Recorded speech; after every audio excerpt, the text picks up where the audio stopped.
sebelum ke materinya, aku mau ngejelasin dulu nih apa sih itu partai politik. Nah, jadi menurut Undang-Undang Nomor 2 Tahun 2008, partai politik diartikan sebagai organisasi yang bersifat nasional dan dibentuk oleh sekelompok warga negara Indonesia secara sukarela atas dasar kesamaan kehendak dan cita-cita untuk memperjuangkan dan membela kepentingan politik anggota masyarakat, bangsa, dan negara, serta memelihara keutuhan negara kesatuan Republik Indonesia berdasarkan Pancasila dan Undang-Undang Dasar 1945.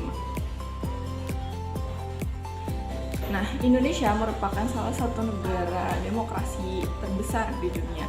Sistem politik demokrasi itu sendiri merupakan sistem politik yang menjadikan rakyat sebagai aktor politik utama negara tersebut.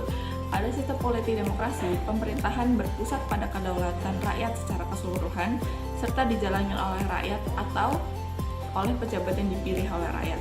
Nah, biasanya pejabat dan pemimpin itu dipilih oleh rakyat secara langsung melalui sistem yang namanya sistem pemilihan umum. Sistem pemilihan umum di Indonesia sendiri itu pertama kali muncul pada tahun 1955 pada masa kabinet Ali Sastro Amijoyo sampai kabinet Burhanuddin Harahap. Jadi, pemilihan umum merupakan salah satu bentuk dari sistem politik demokrasi yang ada di Indonesia. Baik semuanya, Assalamualaikum warahmatullahi wabarakatuh. Perkenalkan, nama saya Isti Fauzia Baktiar dengan NPM 2310714 akan membahas mengenai keanggotaan Indonesia pada tahun 1997. Sebelumnya kita akan membahas mengenai apa pengertian partai politik dan pemilu. Jadi kita akan membahas mengenai pada keadaan di tahun 1997. Tahun 1997 merupakan satu tahun terakhir sebelum berakhirnya masa Orde Baru yang di era ini Indonesia menganut sistem demokrasi Pancasila dan sistem pemerintahan presidensial. Di tahun 1997, kepemimpinan Soeharto dinilai baik dalam kemampuan menjaga ketertiban dan menggiring Indonesia ke tingkat yang membanggakan dan mampu menjaga kestabilan selama 32 tahun ia menjabat.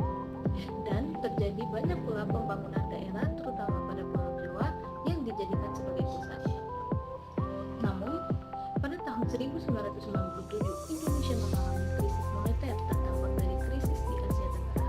Krisis ini berdampak buruk terhadap Indonesia yang sebelumnya memiliki nilai pertumbuhan yang tinggi, inflasi rendah, dan meningkatnya kemiskinan.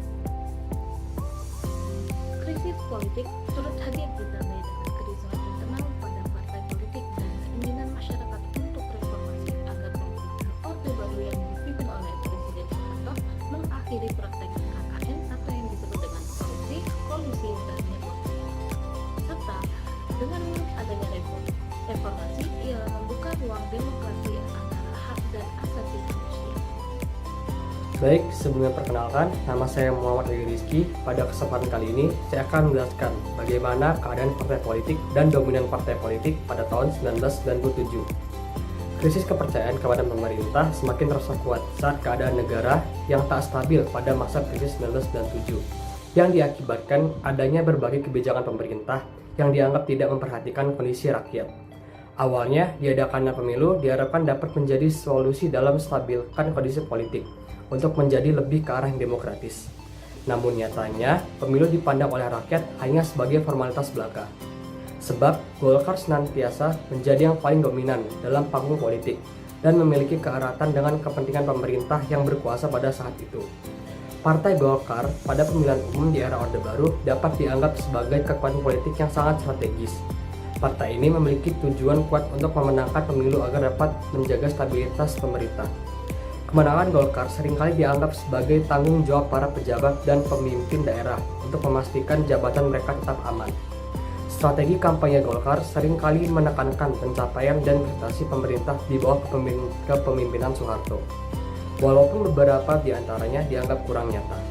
Selain itu, partai ini terlihat memiliki taktik menghancurkan partai lainnya, seperti yang terjadi pada PDI, yang mengalami dualisme kepemimpinan dan penurunan dukungan suara setelah pemilu 1992. Perlakuan pemerintah terhadap P3 dan PDI juga menunjukkan perbedaan dalam mendukung strategi kampanye partai politik pada masa itu. Posisi birokrasi yang tidak adil semakin meluas hingga tingkat daerah. di mana kemenangan Partai Golkar menjadi tanggung jawab struktural dengan taruhan jabatan kepala negara. Contohnya, selama kampanye, atribut partai selain Golkar seringkali dicopot untuk mendukung mobilitas masyarakat. Praktik ini umum terjadi di berbagai daerah, memicu protes dari dukungan pendukung P3 terhadap birokrasi di wilayah mereka. Strategi seperti ini menciptakan ketidakpercayaan masyarakat terhadap proses pemilu, mengingat Golkar seringkali dianggap sebagai mesin politik yang telah dominan dalam pemilihan sebelumnya. Dengan demikian, dapat disimpulkan bahwa pemilu 1997 penuh dengan dugaan kecurangan yang melibatkan Partai Golkar sebagai alat politik pemerintah. Masyarakat yang telah jenuh dengan situasi tersebut mencoba menyuarakan protes yang berujung pada kerusuhan di berbagai daerah secara bersamaan, baik selama kampanye maupun dalam proses perhitungan suara. Gejolak politik ini mencerminkan ketidakpercayaan masyarakat terhadap pelaksanaan pemilu yang demokratis, dengan tujuan menggantikan kekuasaan birokrasi yang diduga penuh dengan praktik KKN pada saat itu. Gelombang protes yang melibatkan banyak massa akhirnya berkembang menjadi kerusuhan besar, karena dugaan kecurangan untuk memenangkan Partai Golkar terjadi di seluruh daerah. Sekian, terima kasih. Nah, pelaksanaan pemilu pada tahun 1997 tidak jauh berbeda dari pemilu di tahun-tahun sebelumnya, yaitu sistem pemilihannya adalah pemilihan DPR dan DPRD dengan sistem proporsional dan hanya diikuti oleh 3 parpol saja, yaitu PPP, Golkar, dan PDI. Hal ini terjadi akibat imbas penyederhanaan jumlah partai yang mengakibatkan 5 kali pemilu dari 1997 sampai 1997 hanya diikuti oleh 3 partai saja, dan hasilnya pun sama, yaitu Golkar selalu menjadi pemenang. Keadaan ini secara tidak langsung membuat kekuasaan legislatif dan eksekutif berada di bawah kontrol Golkar.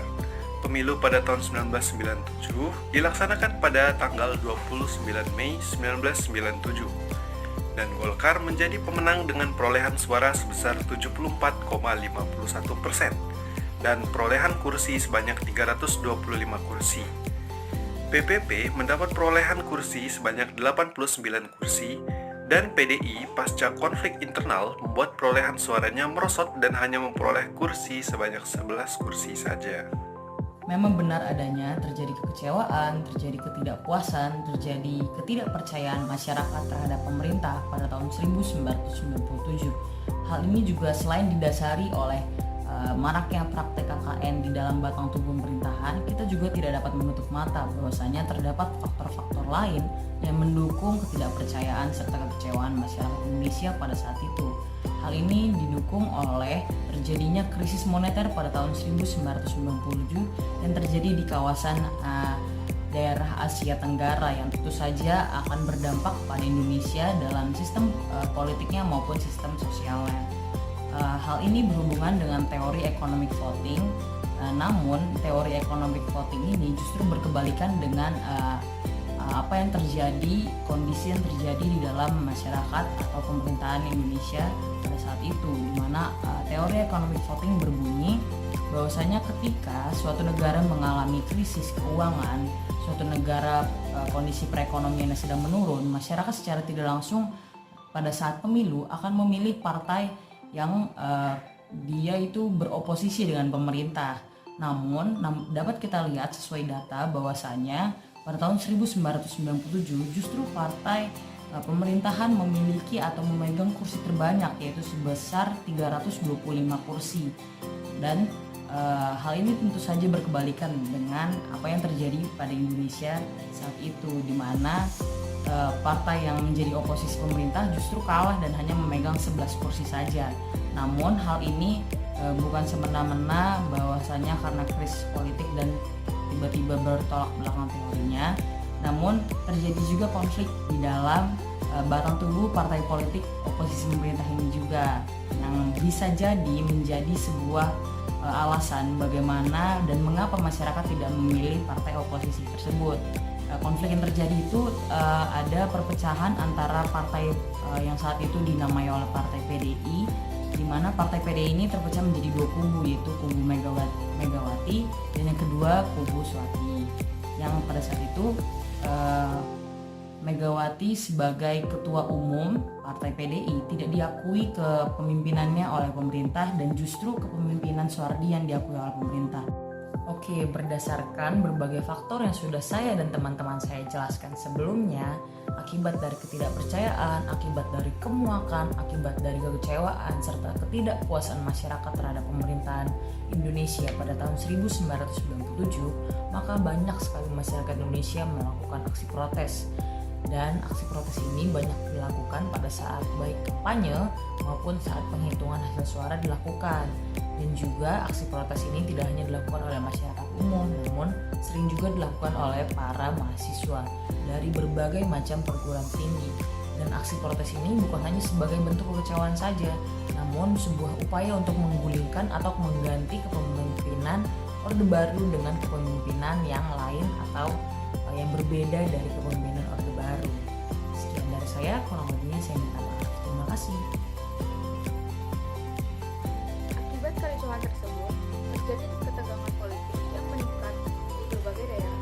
Demonstrasi besar-besaran dilakukan oleh pendukung partai oposisi yang merasa bahwa hasil pemilu tidak adil. Pada beberapa kasus, bentrokan antara pendukung partai berbeda dan aparat keamanan juga terjadi, menyebabkan beberapa korban jiwa dan cedera. Selain itu, kericuhan tersebut juga menyebabkan ketidakstabilan politik dan sosial di Indonesia.